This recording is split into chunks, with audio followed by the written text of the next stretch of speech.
మేము మా భర్త ఏ మండలం ఏ గ్రామం? మాది పెదమక్కిన సత్తనపల్లి మండలం పెదమక్కిన మాది. మా భర్త కోటిరెడ్డి. మేము ఎంతో కష్టపడ్డాం, 13 సంవత్సరాల నుంచి కష్టపడ్డాం మా భర్త. అయినా కానీ మా ఎంపీటీసీ కూడా ఏమి మాకు అసలు ఎంపీటీసీ నిధులు కానీ ఏమి ఇవ్వాలి. అసలు గ్రామాలు ఏది జరిగినా ఫోటోకాల్ కూడా లేదు, ఫోటోకాల్ కూడా ఇవ్వట్లా. మీరు ఎందుకు అంటే అంబటి రాంబాబుని మీరు ఎందుకు తిరుగుతారు? నేను సత్తెనపల్లి రూరల్ మండలం నందిగామ గ్రామం ఎంపీటీసీనండి. మేము పార్టీ కోసం ఫస్ట్ నుంచి ఆ పార్టీ ఆవిర్భావం నుంచి కష్టపడ్డా కానీ కనీస మర్యాద ఒక వ్యక్తులుగా కనీసం మమ్మల్ని పలకరించిన ఆదుడు లేకుండా, ఎలా అంటే కనీసం అసలు కార్యకర్త ఇచ్చేటటువంటి గౌరవం కూడా ఇవ్వకుండా, ఏంటి ఇప్పుడు ఆయన పార్టీలో నుంచి పోతే పోతాడు ఏమవుతుంది, ఆయన పోతే మనకేమన్నా నష్టమా, ఈయన పోతే నష్టమా, ఆయన పోతే నష్టం, అందరూ పోతే ఎవరుంటారు పార్టీలో? అందరూ కార్యకర్తలు నాయకులు అందరూ ఉంటేనే ఎమ్మెల్యే ఉంటారు. ఎవరూ లేకుండా నేను నాయకుడిని నేను ఎమ్మెల్యేని అంటే ఎవరుంటారు? కార్యకర్తలు అందరూ వెళ్ళిపోయి ఓటర్లు అందరూ వెళ్ళిపోతే నేను ఎమ్మెల్యేగా ఎక్కడికి గెలుస్తాను? ఇంకా అందరినీ తోచేసుకుంటా ఆయన అక్కర్లేదు ఈయనక్కర్లేదు అనుకుంటా పోతే ఇక ఎవరితో రాజకీయం చేయాలి, ఎవరితో మనం ఎలక్షన్ చేయాలి? రేపొద్దున ఏ విధంగా మనం పార్టీని గెలిపించాలి? జడ్పీటీసీ మెంబర్ కూడా ఉన్నారు. అంటే జనరల్గా జడ్పీటీసీలు బయట కానీ జడ్పీటీసీ అండి 2006 నుంచి 11 వరకు రాజశేఖర రెడ్డి గారి గవర్నమెంట్లో జడ్పీటీసీగా ఉన్నాను. ఆ రోజు నుంచి కూడా రాజశేఖర రెడ్డి గారి మరణానంతరం నేను జగన్మోహన్ రెడ్డి గారు అడుగుజాడలు నడవడం జరిగింది. ఆ రోజు నుంచి ఈ రోజు కూడా నేను చాలా మండలాలకు ఇన్ఛార్జిగా చేశాను. సత్తెనపల్లి నియోజకవర్గంలో పెద్ద నాయకులు ఎవరూ లేరండి, నియోజకవర్గ స్థాయి నాయకులు ఎవరు లేరు. ఆ రోజు కాంగ్రెస్ గవర్నమెంట్ ఉండటం వల్ల ఎవరు లేరు. మేము ఉన్న 10 మందిని కూడేసుకొని మండలంలో కార్యక్రమాలు కానీ నియోజకవర్గ స్థాయిలో కార్యక్రమాలు కానీ అన్నీ మేము నడిపామండి. పార్టీకి ఉన్న సీనియర్ మోస్ట్లో మేమేనేమండి ముందుంది. ఇప్పుడు వరకు 2014లో పార్టీ ఓడిపోయినప్పటికి కూడా పార్టీకి వెన్నంటుండి ఆ రోజు జరిగిన స్థానిక సంస్థల ఎంపీటీసీ ఎలక్షన్లప్పుడు కానీ 2019లో జరిగిన ఇప్పుడు అంబటి రాంబాబు కాకుండా వేరే ఎవరికైనా టికెట్ మీరు ఇవ్వమంటున్నారా, లేకపోతే ఎవరిచ్చినా పనిచేస్తారు? ఆ విషయం చెప్తున్నామండి. పార్టీకి ఫస్ట్ నుంచి మన కార్యకర్తలు ఇప్పుడు 2 వర్గాలుగా విడిపోయారండి. అంబటి రాంబాబు వచ్చిన తర్వాత 2019లో ఎక్కువ అందరం కష్టపడి పార్టీ కోసం చేసి 2014లో ఓడిపోయాము. 2014 ఎలా అయినా గెలిపేయాలని చెప్పి విపరీతంగా కష్టపడి పార్టీకి చేసామండి. గెలిచిన తర్వాత ఫస్ట్ నుంచి పార్టీకి కష్టపడి కార్యకర్తలను వదిలేసేసి ఒక భజన బృందంలాగా ఏర్పడి కొంతమంది అనుకూలమైన వాళ్ళ చెప్పు చేతల్లో ఉంటా ఆయన రాజకీయాలు చేస్తూ ఉన్నారు. ప్రతి గ్రామంలో కూడా 2 వర్గాలుగా తయారయ్యారండి. ఇప్పుడు ఆయనకు అనుకూలమైన వర్గాన్ని ఒక రకంగా, ప్రత్యేకంగా వేరే వర్గాన్ని ఒక రకంగా చూస్తున్నారు. మేము ఈరోజు కూడా పార్టీని వదిలిపెట్టలాగా పార్టీని ఎలా అయినా సరే కష్టపడి గెలిపించుకోవాలనే ఉద్దేశంతో ఈరోజు పార్టీ రీజనల్ కోఆర్డినేటర్ విజయసాయిరెడ్డి గారి దృష్టికి తీసుకొచ్చామండి. ఈరోజు అంబటి రాంబాబు ఉంటే ప్రస్తుత పరిస్థితి చాలా కష్టంగా ఉంది నియోజకవర్గంలో. ఆయన మార్చేసి మాకు ఎవరికి ఇచ్చినా అభ్యంతరం లేదండి. ఈరోజు మేము ఎవరో ఒక నాయకుడు వాళ్ళతోటి మా సపోర్ట్ ఎవరు లేరండి. మేము స్వచ్ఛందంగా వచ్చేసి పార్టీ భవిష్యత్తు గురించే మేము వచ్చి చెప్పామండి. ఈరోజు ఆయన కూడా సానుకూలంగా స్పందించారు. మాకు ఇవన్నీ నా దృష్టిలో ఉన్నాయి, అక్కడ జరిగాయన్నీ మేము కూడా చెప్పామండి. జరిగే సర్వేలను కూడా మేనేజ్ చేస్తున్నారంట నాయకులు. మా దృష్టికి వచ్చింది. వాళ్ళ డబ్బులు పెట్టి వాళ్ళు మేనేజ్ చేసేసి పైకి రాంగ్ రిపోర్ట్స్ కూడా పంపిస్తున్నారంట. మీరు కావాలంటే మళ్ళీ ఎంక్వైరీ చేసేసుకోండి అని వాస్తవ పరిస్థితిని ఆయన దృష్టికి తీసుకెళ్ళామండి. విజయసాయిరెడ్డి గారు మా దృష్టిలో కూడా ఉందండి, మాకు ఒక 2 రోజులు టైం ఇవ్వండి, దీని మీద మేము ఒక నిర్ణయం చేసి మీకు మళ్ళీ చెప్తామని చెప్పారండి. ఇది మొత్తంగా వీళ్ళు చెప్తుంది.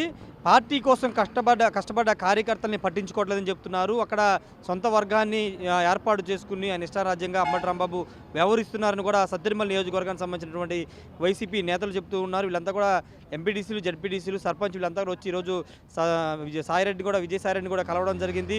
ఖచ్చితంగా అంబటి రాంబాబుకి సీట్ ఇస్తే కనుక వ్యతిరేకంగా పనిచేస్తాము, గెలిపించలేమని కూడా వాళ్ళంతా స్పష్టం చేస్తున్నారు. మరి చూడాలి అధిష్టానం ఎలాంటి నిర్ణయం తీసుకుంటుందో. అంబటి రాంబాబుకు కూడా స్థానచలం ఉంటుందన్న ప్రచారం నేపథ్యంలో ఇప్పుడు అక్కడ కార్యకర్తలు కూడా కొంత వ్యతిరేకత వ్యక్తం చేస్తున్న నేపథ్యంలో ఎలాంటి నిర్ణయం వస్తుంది, అధిష్టానం ఎలాంటి నిర్ణయం వస్తుంది అనేది వేచి చూడాల్సిన అవసరం కనబడుతుంది. Camera person ఫణితో Rayesh RTV Tadepalli నుండి. వైఎస్ఆర్ కాంగ్రెస్ పార్టీలో అభ్యర్థుల మార్పులు సంబంధించి ఆయా నియోజకవర్గాల్లో కొత్త రచ్చ జరుగుతుందని చెప్పాలి. ముఖ్యంగా ఉమ్మడి గుంటూరు జిల్లా సంబంధించి సత్తెనపల్లి నియోజకవర్గంలో ప్రస్తుత మంత్రి ఎమ్మెల్యే అంబటి రాంబాబుకు టికెట్ ఇవ్వద్దంటూ విజయసాయిరెడ్డి, ఆ పార్టీకి సంబంధించినటువంటి విజయసాయిరెడ్డి ఇంటి వద్ద సత్తెనపల్లి నియోజకవర్గానికి సంబంధించిన ఎంపీటీసీలు, జడ్పీటీసీలు, మాజీ ఎంపీటీసీలు అందరూ కూడా దాదాపు 100 మందికి పైగా వచ్చి ఆందోళన చేశారు. విజయసాయిరెడ్డి కూడా వాళ్ళతో మాట్లాడడం జరిగింది. ప్రస్తుతం వాళ్ళంతా కూడా తాడేపల్లిలో ఉన్నారు. రాత్రి 10 గంటల వరకు కూడా వాళ్ళ ఆందోళన కార్యక్రమం చేశారు. అంబటి రాంబాబుకు సీట్ ఇస్తే ఖచ్చితంగా వ్యతిరేకంగా పనిచేస్తామని వాళ్ళంతా కూడా విజయసాయిరెడ్డికి చెప్పిన పరిస్థితి 2-3 రోజుల్లో దీని మీద ఫైనల్ చేస్తామని కూడా విజయసాయిరెడ్డి వీళ్ళతో చెప్పిన పరిస్థితి అయితే ఉంది. ప్రస్తుతం వీళ్ళంతా కూడా తాడేపల్లిలోనే ఉన్నారు. అంబటి రాంబాబుకు టికెట్ ఇస్తే ఖచ్చితంగా ఓడిస్తామంటూ కూడా వాళ్ళంతా చెబుతున్న పరిస్థితి ఉంది. ఉమ్మడి గుంటూరు జిల్లాలో నిన్న నరసరాపేట ఇదే విధంగా జరిగింది. ఇప్పుడు సత్తెనపల్లిలో కూడా సిట్టింగ్ ఎమ్మెల్యే మంత్రి అంబటి రాంబాబుకు సీట్ ఇస్తే పనిచేసే పరిస్థితి లేదని కూడా వీళ్ళంతా కూడా గంటాపదంగా చెప్తున్నారు. ప్రస్తుతం వాళ్ళంతా ఉన్నారు. అందరూ కూడా అంటే జనరల్ కార్యకర్తలు వస్తారు, కానీ ప్రస్తుతం వీళ్ళంతా కూడా ఎంపీటీసీలు, జడ్పీటీసీలు, సర్పంచులు, అదేవిధంగా మాజీ ఎంపీటీసీలు అంతా కూడా వచ్చి ఆందోళన చేస్తున్న పరిస్థితి ఉంది. కొంతమంది ఉన్నారు, వాళ్ళతో మాట్లాడదాం. ఎందుకు అంబటి రాంబాబుని మీరు వ్యతిరేకిస్తున్నారు? 2019లో సత్తెనపల్లి ఆయన కోడెల శివప్రసాద్ మీద గెలిచిన వ్యక్తి, మళ్ళీ ఆయన అక్కడి నుంచి పోటీ చేస్తారని చెబుతున్న నేపథ్యంలో మీరు ఎందుకు వ్యతిరేకిస్తున్నారు ఆయన్ని?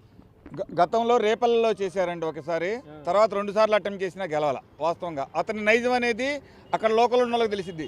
ఇప్పుడు మా సత్తెనపల్లి నియోజకవర్గంలో కూడా అదే 900 ఓట్లతో ఓడిపోయాడు. ఇంకోసారి అయినా గెలవకపోతే మనకు లాభం లేదని కార్యకర్తలు 13 సంవత్సరాల నుంచి కష్టపడ కార్యకర్తలు కానీ నాయకులు కానీ లక్షలు ఖర్చు పెట్టి అంబటి రాంబాబు గారిని 20,000 ఓట్ల పైచిలుకుతో గెలిపించామండి.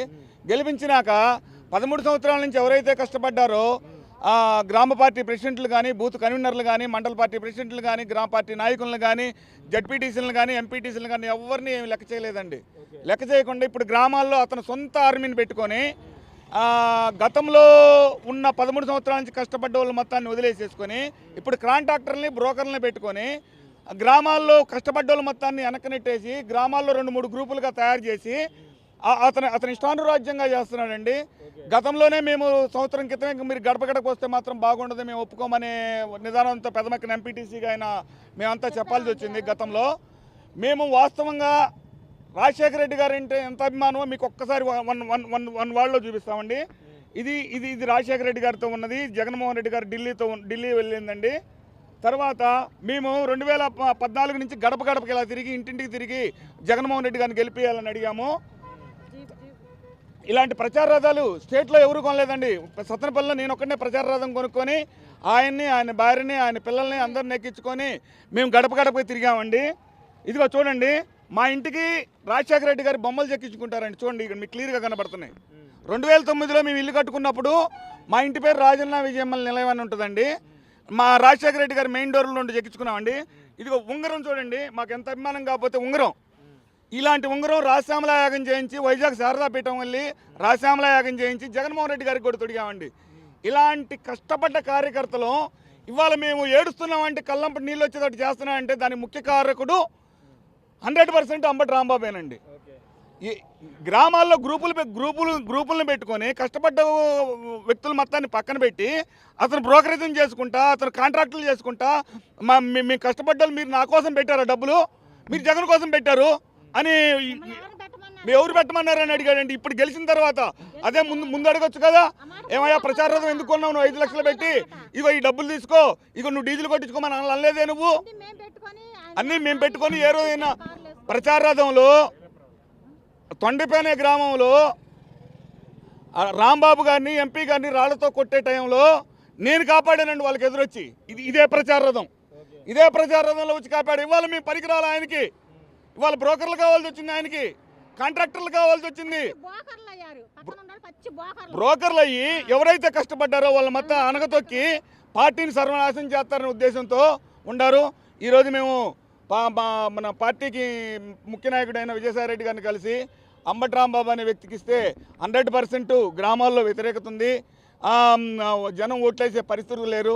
టికెట్ ఎవరికైనా ఇవ్వండి, లోకల్ వాళ్ళకి ఇవ్వండి, మేమంతా కలిసి కట్టుకొని మేము మళ్ళీ వైఎస్ఆర్సీ పార్టీని గెలిపించుకుంటామని మేము విజయసాయిరెడ్డి గారికి చెప్పడం జరిగింది. విజయసాయిరెడ్డి గారు సానుకూలంగా స్పందించి 2-3 రోజులు 100% మీకు అనుకూలంగా వచ్చే వార్త మేము చెప్తామని మాటిచ్చారు. కావున అంబటి రాంబాబు వద్దు, జగనే ముద్దు అనే నిదానంతో మేమంతా వచ్చాము. అంబటి రాంబాబు గారితో ఎంత స్నేహ సంబంధాలు. కాంగ్రెస్ పార్టీ సస్పెండ్ చేసిందండి ఆయన్ని. 2000 సస్పెండ్ చేసినప్పుడే మేము వచ్చాం ఆయన మీద ప్రేమతో, రాజశేఖర రెడ్డి గారి మీద ప్రేమతో, జగన్మోహన్ రెడ్డి గారి మీద ప్రేమతో. ఇలాంటి మీరు ఎందుకు వ్యతిరేకిస్తున్నారు అంబటి రాంబాబు? మీరు ఎంపీటీసీనా? ఎంపీటీసీనండి. మేము మా భర్త ఏ మండలం, ఏ గ్రామం? మాది పెదమక్కిన, సత్తెనపల్లి మండలం పెదమక్కిన మాది. మా భర్త కోటిరెడ్డి. మేము ఎంతో కష్టపడ్డాం, 13 సంవత్సరాల నుంచి కష్టపడ్డాం మా భర్త. అయినా కానీ మా ఎంపీటీసీ కూడా ఏమి మాకు అసలు ఎంపీటీసీ నిధులు కానీ ఏమి ఇవ్వాలి. అసలు గ్రామాల్లో ఏది జరిగిన ఫోటో కాల్ కూడా లేదు, ఫోటో కాల్ కూడా ఇవ్వట్లా. అది మీరు ఎందుకు అంటే అంబటి రాంబాబుని మీరు ఎందుకు తిరుగుతుంది? నేను సత్తెనపల్లి రూరల్ మండలం నందిగామ గ్రామం ఎంపీటీసీనండి. మేము పార్టీ కోసం ఫస్ట్ నుంచి ఆ పార్టీ ఆవిర్భావం నుంచి కష్టపడ్డా కానీ కనీస మర్యాద ఒక వ్యక్తులుగా కనీసం మమ్మల్ని